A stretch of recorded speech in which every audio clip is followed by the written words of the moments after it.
I married Lisa believing she was my soulmate for 6 years. We shared a steady, if unspectacular, happiness. We had 3 children, 2 of them twins, who were the center of our existence. She and I built our life in a suburban neighborhood with quiet streets and neatly trimmed lawns, and I remember those early days fondly. The hush of the suburban nights made me feel safe, like we were in a bubble where nothing truly bad could happen. We'd settle in after work with laughter that carried through the house.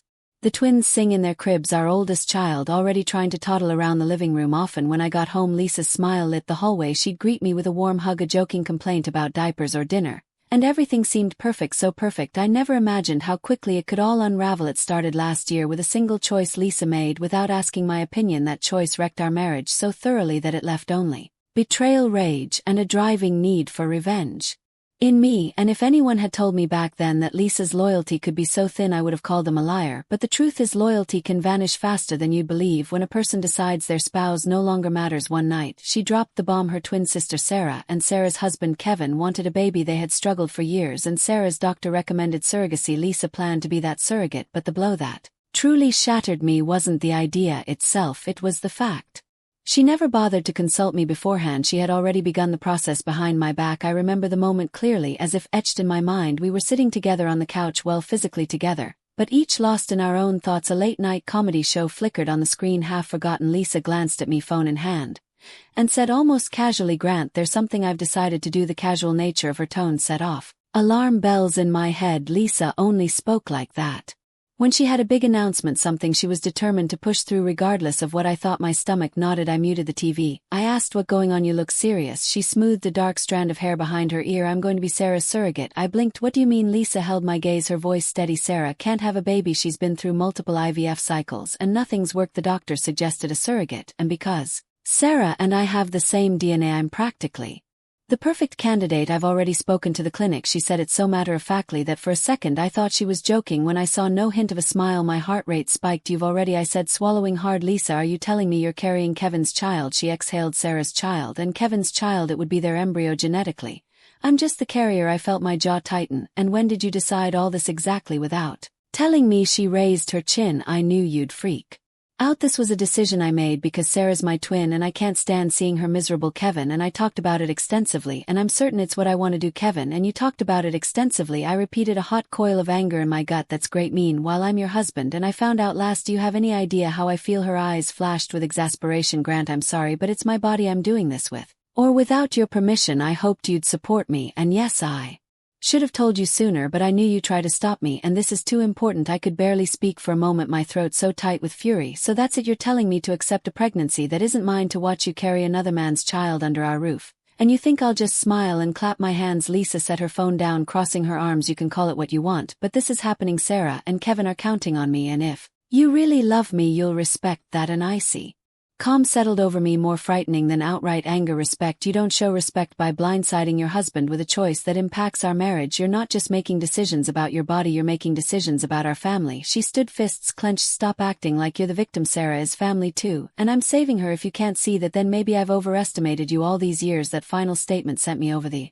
edge. "Overestimated me, Lisa? If you go through with this, it's going to tear us apart." She moved past me, shoulders rigid. "Then maybe we're not as strong as I believed." I stayed behind, seething, my heart pounding so hard I could hear the blood rushing in my ears. I tried to breathe through the anger, but it felt like a betrayal so profound I couldn't name it. The quiet house pressed down on me thick with the aftershock of her news, and although I told myself I should calm down, I already knew everything had changed. The days that followed were tense. Lisa talked openly about doctor's appointments, fertility meds, implantation schedules. She told me more as if we were discussing what groceries to buy, not a life-altering surrogacy. I could barely listen without feeling sick. Each mention hammered home that she'd made a choice that shredded any notion of partnership. We had 2 evenings after she first told me. I came home to find a box from a fertility clinic in our fridge. Vials of medications, syringes, and instructions lay scattered on the kitchen table. Lisa was flipping through a thick packet of papers. "What all this?" I asked sharply. "Just ING at the paraphernalia." She glanced at me. "Hormone treatments. I need to start them so my body will be ready for the embryo transfer. The clinic sent them earlier than expected." I stared at her in disbelief. "You didn't think this warranted a conversation?" She shrugged. "I already told you we're past conversations. I'm moving forward."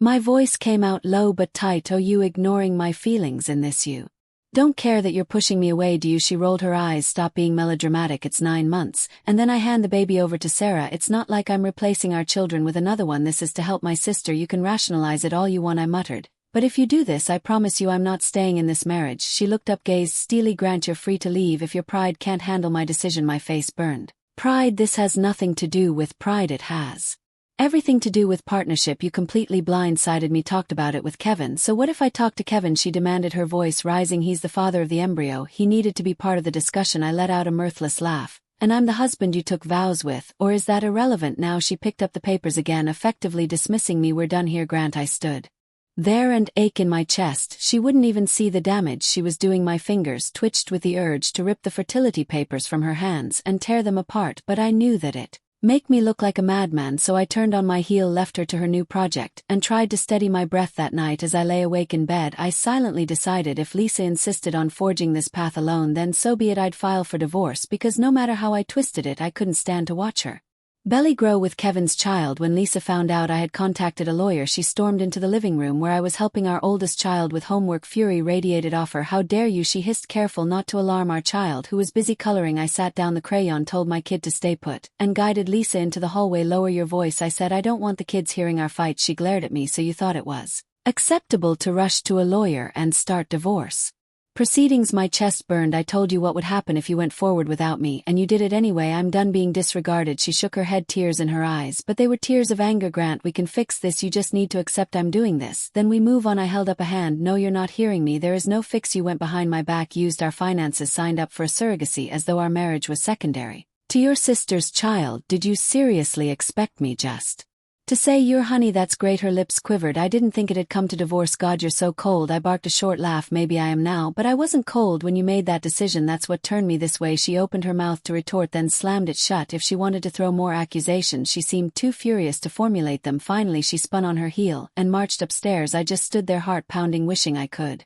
pretend this was all a nightmare. In our state, there's a mandatory 1-year separation before a divorce is finalized. Lisa knew that, and in that year we'd be living under the same roof at least for a while. She refused to move out, claiming she had nowhere else to go, that she needed bed rest at times, and that the kids deserved a stable house. I didn't want to uproot my children either, so I tolerated her presence. Although tolerate was a generous term, she occupied our guest room, or sometimes the living room couch, and I took the master bedroom.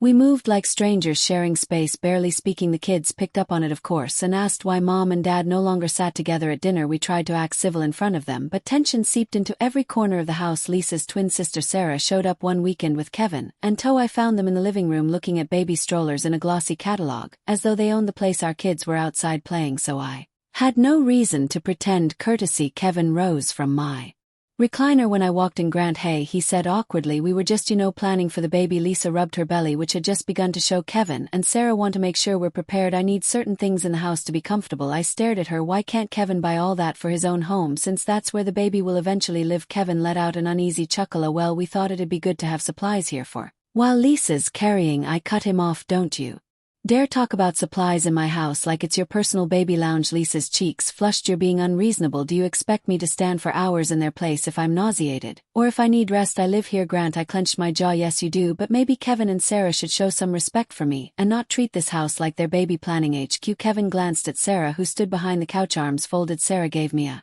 steely look. Grant, it's not like we enjoy being here, she said. We're just trying to make this as painless for Lisa as possible. My anger flared hot. Let me guess, you expect me to go along with it? Maybe rub Lisa's feet, support her pregnancy cravings, all for a baby that's not mine? Sarah threw up her hands. For God's sake, we're family. This shouldn't be about mine or yours. It's about helping each other. I narrowed my eyes. It stopped being about family when you two roped Lisa into this behind my back. Kevin let out an exasperated sigh. Look, man, I get this is awkward. Awkward doesn't cover it, I snapped, but if you're so concerned about Lisa, then set up a comfortable space in your house. Buy every item from that catalog. Just don't do it here. If you keep showing up unannounced, we're going to have a serious problem. Lisa stood, indignation radiating from her. You can't ban them from the house. This is my home too. I turned on her. Maybe you should have thought about that before deciding to share your pregnancy with them, and not your husband. We stood there glaring until Sarah grabbed Kevin's arm. Let's go, she said, her voice shaking with anger. We don't need this. They hustled out. Lisa whipped around, pointing a finger at Mo, acting like a child. I hope you realize you're alienating our children's aunt and uncle. I shrugged. I'd rather alienate them than and let them waltz in as if my marriage doesn't matter. She stormed off, leaving me with a hot swirl of rage that had become a near constant presence in my gut.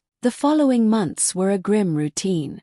Lisa's belly expanded. She complained of mar sickness, backaches, constant fatigue. She expected me to care. She'd say things like, "Grant, could you bring me some crackers from the kitchen? Or could you get me a pillow for my back?" I refused every single time. She'd hiss, "What kind of heartless man are you? You can watch the mother of your children suffer like this and not lift a finger." I'd snap back, "You're Kevin's surrogate. Let him handle it if he can't call Sarah. I have my own concerns like raising our kids and keeping the house afloat." She'd stomp off, often in tears, ranting about my cruelty, but each tear she shed fell on the hardened shell of my heart. I reminded myself she'd shown no compassion for me when she decided to carry another man's baby without so much as a consultation, so I offered her the same courtesy. None. She tried to guilt-trip me. Late one night she came to my door and said, "I can't sleep, my legs are cramping. Could you rub them like you did when I was pregnant with our twins?" I stared at her from the doorway, her face a mixture of desperation and hope. Then I said flatly no and shut the door in her face. My kids noticed the friction. Our oldest asked, "Dad, why don't you hug Mom anymore?" I swallowed the bitter truth and said gently, "Sometimes grown-ups don't get along, but I love you and I'll always be here." The innocent in my child's eyes made me want to throttle Kevin and Sarah for putting us in this position, but mostly it made me resent Lisa for letting it happen. As the months crept by, Lisa's family inserted themselves into the fray. Her mother called me, voice dripping with condescension, "Grant, I can't believe how selfish you're being. Lisa is doing a wonderful selfless act for her sister. How can you deny her your support?" I said coldly, "Maybe ask your daughter why she did it without telling me. I owe her no support. That baby isn't mine." Her father tried intimidation. "Young man," he growled over the phone, "you're heading down a very dark path. If you don't help Lisa, we'll see to it you regret it." I smirked at the phone, though he couldn't see me. "That's interesting, because I already regret trusting your daughter with my marriage. Good luck with your threats." They hung up on me. I had no doubt the entire extended family viewed me as a monster, but I also knew the court would see facts. Lisa was pregnant with someone else's child, funded partially by our joint finances without my consent. That would be on her. One of the worst confrontations happened in the 7th month. Lisa, belly large and heavy, returned home one evening with grocery bags. She struggled to carry them, nearly dropping one on the porch. She called out, "Grant, can you please help me? My back is killing me." I opened the door, arms folded. "Ask Kevin or Sarah," I said. "They're the reason you're pregnant." Her eyes glistened with tears, but I saw the flash of anger beneath. "I just spent hours at the hospital dealing with some checkups. I'm exhausted."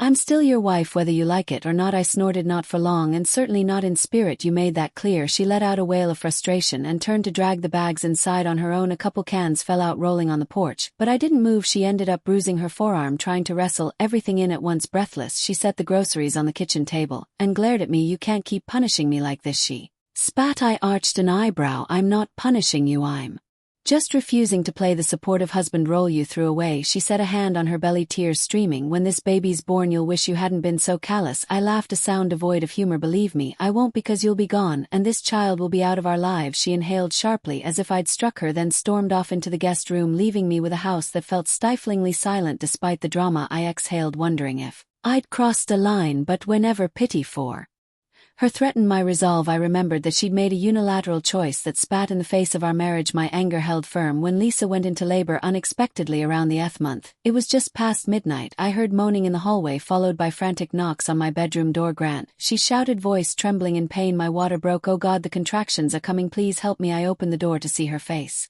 Contorted hands braced on her enormous belly. Sweat matted her hair. For a split second, the memory of helping her through labor with our own children flickered through my mind, but then bitterness swept it aside. "I'm not taking you to the hospital," I said coldly. "That's Kevin's job." Her eyes went wide with disbelief. "Kevin's not answering. Sarah's phone is going straight to voicemail. I need to get to the hospital now." I shrugged, stepping back. "Call an ambulance." She gripped the doorframe, another contraction ripping through her. "Grant, please, you can't just let me suffer here." I locked eyes with her. "Watch me." She stumbled, tears pouring down her cheeks. You're heartless." I gave a short nod. "That's what happens when you ignore your spouse's feelings. Good luck with the baby. I'm going back to bed." She let out a sob as I closed the door. She fumbled in the hallway, presumably calling 911. Within 15 minutes, paramedics arrived. The lights from the ambulance flashed across my window. I could hear them whisking her away. For a fleeting instant, guilt gnawed at me, but I forced it down. She chosen to disregard me. Why should I rush to her side when the child in her womb wasn't mine? The next morning my phone blew up with calls from Lisa's mother. Screaming voicemails accused me of abandoning Lisa during labor. I deleted them all without listening past the first few seconds. She wanted a baby for her sister, so let her rely on her sister's family, Lisa, and the baby stayed in the hospital for several days. The newborn, a girl, was premature but stable. Sarah had health issues of her own, so Kevin was stretched thin, scurrying between 2 hospital rooms. I continued my life as usual, took the kids to school, went to work, cooked dinner. When Lisa's mother phoned to say Lisa will be home in a couple of days, I simply said that's her choice and hung up. I was in the living room reading. When Lisa finally returned, she was pale, exhausted, and carried the newborn in a portable car seat. She set the seat down, gave a long exhale, and sank onto the couch. The baby stirred, letting out a soft cry. I stared at that infant, a tiny pink-fleshed reminder of the surrogacy that destroyed my marriage. So I said, voice clipped, why are you here with the baby? Shouldn't it be with Sarah? Lisa closed her eyes. Sarah's still in the hospital recovering from complications. Kevin's over. Well, they asked me to keep the baby here for a few weeks. I scoffed. They asked, or you volunteered? She glared. Is there a difference? I can't abandon her. She's helpless. You should have thought about that before you decided to be a surrogate, I said, but Leighton, be clear, I'm not lifting a finger. If you're too tired to handle the crying, that's your problem. She rubbed her forehead, a tear slipping down her cheek. Have you always been this cruel, or did I push you into it? She whispered, seeming more talking to herself than to me. That's a question you can ask yourself at night when the baby's screaming. I replied, now if you'll excuse me, I have real children to feed. She flinched as though I'd slapped her, but said nothing while I walked away to start dinner for the next month. The nights were filled with the infant's wails. Lisa would shuffle around half awake trying to warm bottles. She'd come to me, circles under her eyes, and beg for help. Every time I refused. Please, she said one night, tears dripping onto the bottle in her hands. I need half an hour just to lie down. The baby's been crying for hours. I held her gaze unwavering. Go call Kevin or your mother. She let out a frustrated sob and turned away. The baby's cries echoing in the hallway. I felt a flicker of remorse for the child. It had done nothing wrong, but this was Lisa's doing, not mine. I wouldn't let her off the hook. Lisa's mother and father visited, often wagging fingers in my face, calling me names: monster, coward, unfit husband. Sometimes Lisa's father tried to corner me in the kitchen. Listen here, he'd say, you should be ashamed. Lisa is postpartum. She needs rest. You can't just abandon her. I glare at him. She should have thought of that before ignoring my boundaries. Let Kevin handle the baby. Let your family handle it. Not my baby, not my problem. He'd stomp away, cursing me under his breath. It was a constant chorus of condemnation, and I endured it with a grim satisfaction. Lisa's family thought I was heartless, but so far the law was on my side, especially once the finances came into question. The divorce process was slow, but it inched forward. My lawyer presented evidence that Lisa had dipped into our joint accounts to pay for certain surrogacy-related expenses, sometimes forging my signature. Court documents spelled out the timeline: Lisa's explicit deception, her disregard for my refusal, her funneling of marital funds. The judge took a particularly dim view of forgery. Meanwhile, Lisa's lawyer tried to spin me as a cruel man who abandoned his pregnant wife, but because the baby wasn't mine and she'd hidden her surrogacy plans, her argument held. Little White, Lisa's twin sister, and Kevin, ironically, were silent on the subject of finances, probably because they were relieved they weren't on the hook. If Lisa drained our accounts, they simply wanted the baby, but with Sarah's ongoing medical issues and Kevin's uncertain job situation, they couldn't even take full custody right away. The baby's presence in our house became a bizarre, tense-filled arrangement that everyone hated but had to endure. By the time we reached the final hearing, Lisa had recovered physically, but was frazzled caring for a baby that wasn't hers to keep. She cornered me in the living room 2 weeks before the court date, the baby dozing in a bassinet. I need some financial help, she said bluntly. I looked up from my laptop for what she hesitated, then folded her arms. My doctor says I should be focusing on postpartum recovery. I shouldn't have to find a job immediately. I raised an eyebrow. You're not my responsibility anymore, Lisa. Her mouth tightened. I'm still the mother of your 3 children, she snapped. I'm not talking about money for the surrogacy. I mean money for me to live, to feed our kids when they're with me, to pay for my share of the expenses. I closed my laptop slowly. When we're divorced, I'll pay child support for our children as required by law. I'm not giving you spousal support. Her eyes flashed. I deserve some financial security, I said. Sacrificed my body, my comfort for your sister. I interrupted. Not for me, that's the difference. Her voice trembled. You're unbelievably cruel. You don't care that I'm struggling with postpartum depression. I stared at her. I care about our children, not about the baby that's biologically Kevin's or your postpartum that you invited. You made this bed, Lisa, lie in it. She pressed her lips together, tears welling up. You'll regret it, she said, her voice shaking with rage and sorrow. I shook my head. You've said that before. The only regret here is that we're in this mess at all. She swallowed, glancing at the baby. Grant, it hurts me to say this, but you're not the man I remember. I gave a bleak laugh. Nor are you the woman I married. Life changes, Lisa. She marched away, leaving me with a quiet. The baby slept on, oblivious to the war zone around it. The final week before the court date, Lisa decided to move out, taking the baby to her mother's house until Sarah was Healthy enough to assume C custody, she packed in a hurry, boxes clattering, tears sliding down her cheeks as she folded her clothes. Our children, confused, asked if Mom was leaving for good. She tried to reassure them that she'd see them often, that she still loved them. They nodded, though sadness weighed on their little faces. The day she left, she stood in the foyer, the baby carrier at her feet, a small suitcase in her hand. She looked at me, eyes rimmed red. One last time, Grant, I'm asking you not to do this. Don't finalize the divorce. I'll find a way to fix things, please. I felt a strange tug in my chest, but I let it pass. Fix things by turning back time, because that's the only way you can undo what you did. A tear rolled down her cheek. I never imagined I'd lose you. I just wanted to help Sarah. I nodded, bitter. Well, you helped Sarah, and in the process you torched our marriage. Goodbye, Lisa. She swallowed hard, picked up the baby carrier and left the door, shutting behind her with a soft click that seemed to reverberate through the empty house. I closed my eyes, letting out a shaky breath. For the first time, I felt something akin to relief. We were nearly at the end, at the final court date. Lisa sat at one table with her lawyer. I sat at another with mine. Kevin and Sarah were present in the gallery, wearing identical expressions of apprehension. The judge was a stern-faced woman who had reviewed all the documents. Lisa's lawyer attempted a tearful speech about how Lisa was abandoned while pregnant, and how I was emotionally abusive. My lawyer presented a careful timeline. Lisa made the surrogacy decision without my consent. She spent marital funds on the procedure, and forged my signature to do it. I had repeatedly communicated my refusal, and set a boundary she ignored. When the judge spoke, her tone was clipped. She found Lisa's actions to be in blatant disregard of our marital partnership. She recognized that the baby was not mine, so I had no financial or parental obligations regarding spousal support. She saw no reason I should pay, especially given Lisa's misuse of funds. The judge also awarded me primary custody of our 3 children. Lisa received visitation rights, provided she could prove a stable environment. Lastly, she was ordered to repay part of the misused marital funds. As the judge delivered her ruling, Lisa's face crumpled, tears slipped down her cheeks. She covered her mouth with one hand, shoulders shaking. Kevin and Sarah exchanged stricken looks. I felt my own heart thawing, but mostly I felt vindicated. My revenge was complete. I had walked away from the wife who betrayed me, and the law backed me. We stepped into the hallway outside the courtroom. Lisa approached, eyes swollen. Grant, she whispered, voice trembling, I never wanted it to come to this. I'm sorry, I truly am. I made a mistake, but I never thought you'd cut me off like this. I gazed at her, remembering the nights I'd pleaded with her not to do it, her dismissive retorts, her arrogance. You decided to put Kevin and Sarah's needs before ours, and you lied about it. That's more than a mistake, it destroyed us. She let out a ragged breath. I just wish you could forgive me someday. My stare remained cold. You forged my signature. You refused to listen when I begged you not to do this. Forgiveness doesn't come that cheap. Goodbye, Lisa. Sarah drifted closer, trying to place a hand on my arm. Grant, don't you see she's remorseful? She did it for me. I jerked my arm away. You got what you